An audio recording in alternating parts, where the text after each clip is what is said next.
आपको बता दें, बिहार में सियासी हलचल तेज हो गई है। आज शाम को इस्तीफा दे सकते हैं नीतीश कुमार। सूत्रों के हवाले से खबर है, राज्यपाल को समर्थन की चिट्ठी सौंप सकती है बीजेपी सरकार। और सूत्रों के हवाले से यह भी खबर है, कल फिर शपथ ले सकते हैं नीतीश कुमार। शपथ ग्रहण समारोह में शामिल हो सकते हैं नड्डा। और इस खबर पर अधिक जानकारी के लिए हमारे साथ जुड़ गए हैं दिल्ली ब्यूरो चीफ राजीव तिवारी। राजीव, बिहार की हलचल लगातार एक के बाद एक नए नए रूप लेती नजर आ रही है। फिलहाल क्या कुछ अपडेट है इस खबर पर?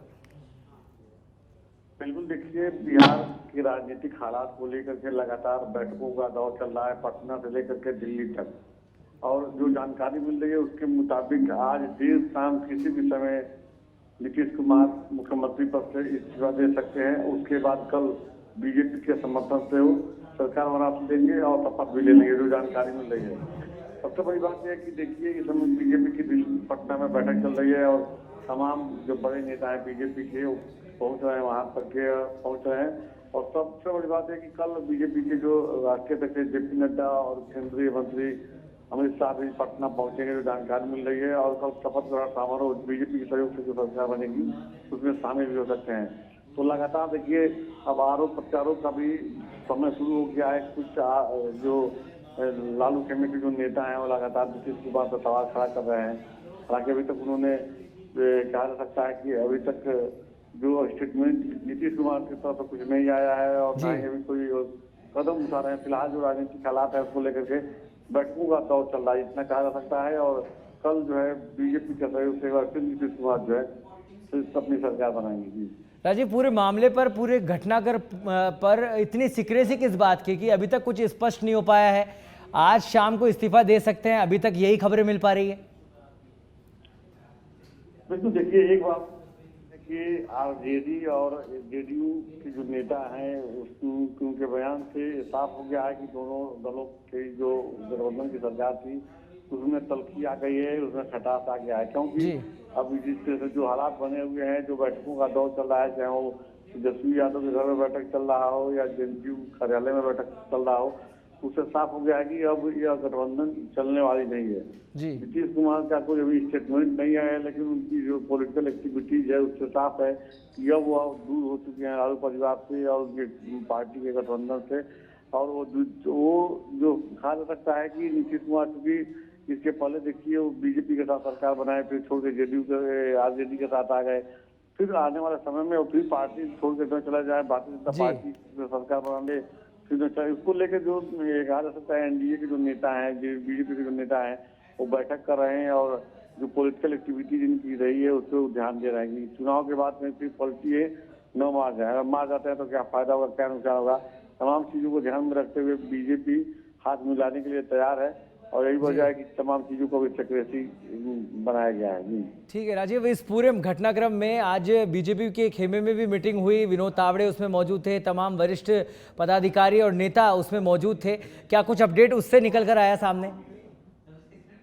किस फॉर्मूले पर काम कर रही है बीजेपी अभी? सही आपने देखिए, सबसे बड़ी बात यह है कि सामने लोकसभा चुनाव है और एक सीट जो है भारतीय जनता पार्टी के लिए महत्वपूर्ण है। भारतीय जनता पार्टी ने उत्तर प्रदेश, बिहार और तमाम जगहों पर अपने हिसाब से सर्वे भी करा रखा है। जैसे उत्तर प्रदेश बड़ा राज्य है जहाँ पे लोकसभा की 80 सीट है, बिहार की बात की जाए तो यहाँ लोकसभा की 40 सीट है। ये दोनों राज्य बहुत ही महत्वपूर्ण है। और इसके पहले देखा जाए तो बीजेपी का जो परफॉर्मेंस गठबंधन में रहा है, बढ़िया रहा है जेडीयू के साथ।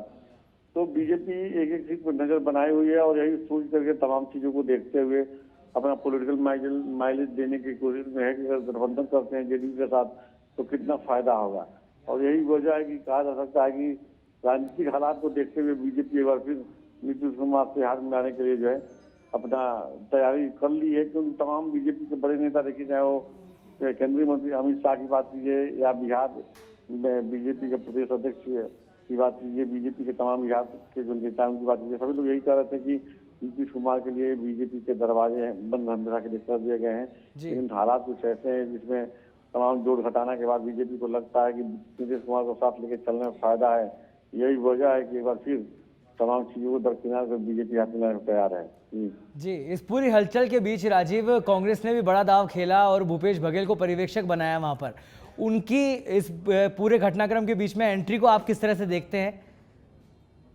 देखिए, जो हालात बने हुए हैं उसको देखते हुए भूपेश बघेल को कांग्रेस ने जो है पर्यवेक्षक बनाए हैं, क्योंकि बीजेपी के कुछ नेताओं का एक कहना है, उनका स्टेटमेंट भी आया कि जो बिहार में जो बीजेपी के विधायक हैं, कांग्रेस के जो विधायक हैं, हाँ उनमें करीब 10 विधायक जो है बीजेपी बड़े केसेस नेताओं के संपर्क में हैं।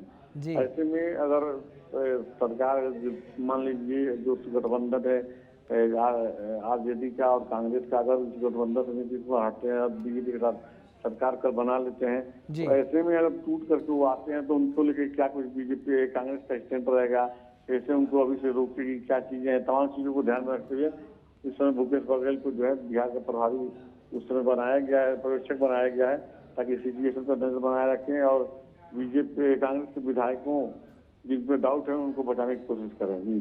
जी, अभी क्या लगता है राजीव, कब तक स्थिति बिहार को लेकर, बिहार की सियासत को लेकर जो ये हलचल मची हुई है, कब तक साफ हो पाएगी? महज कुछ समय की देरी है।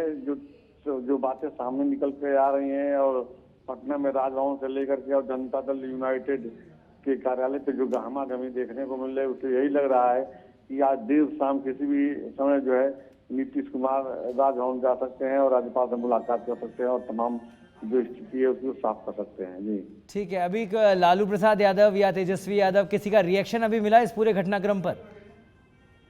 अभी तक आधिकारिक तौर पे कोई स्टेटमेंट नहीं आया है, लेकिन कहा जा सकता है कि जिस तरह से तेजस्वी यादव के घर पे और जनता दल और जिस तरह से आरजेडी के कार्यालय पे जो आरजेडी विधायकों की नेताओं की जो बैठकें हुई हैं, उससे एक बात तो तय है कि अब आरजेडी भी अपने हिसाब से अपना सियासी पारी खेलने के लिए तैयारी में जुटी हुई है, क्योंकि आरजेडी के नेताओं का मानना है कि बहुमत से बहुत ही कम दूरी पे वो लोग हैं और 8 से 10 विधायकों का समर्थन चाहिए। अगर व्यवस्था करने में जुटे हुए हैं, अगर वो मिल जाता है 8-10 विधायकों का समर्थन को, तो सरकार बनाने की वो भी दावेदारी कर सकते हैं।